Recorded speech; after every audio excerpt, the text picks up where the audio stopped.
বাসমতি চালের মানে বিরিয়ানি রান্না করেছিলাম। এই বাসমতি চালের বিরিয়ানিটা আমাদের বাসায় আমার দেবরের অনেক বেশি পছন্দ, কিন্তু আমার শাশুড়ি আর আমার হাজব্যান্ড এত একটা বেশি পছন্দ করে না, সাথে শ্বশুরও।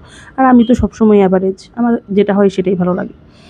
তো আমি এই কারণেই বলছি যে এই রাইসটা রান্না করার সময় কিন্তু অনেকটা একটু টেনশনের ব্যাপার, কারণ অর্ধেকটা রান্না হবে, আবার অর্ধেকটা এই চালের বিরিয়ানির সাথেই রান্না হবে। তো আমি মশলাগুলো কষিয়ে নেওয়ার পরে সেখানে মাংসও দিয়ে দিয়েছি। সেইগুলো সব কষে টষে নিয়ে তারপর আমি এখানে চালটা দিয়ে কিছুক্ষণের জন্য দমে বসিয়ে দেব, আর কিছুই না। সেখানে আমি একটু জাফরান দুধের সাথে মিশিয়ে সেটা আবার কালারের জন্য দিয়ে দিব।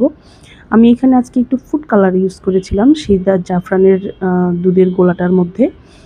এটা যে যেমন খায় আর কি, আমি আজকে প্রথম ইউজ করেছি এটা, দেখলাম যে না ভালোই হয়েছে, তবে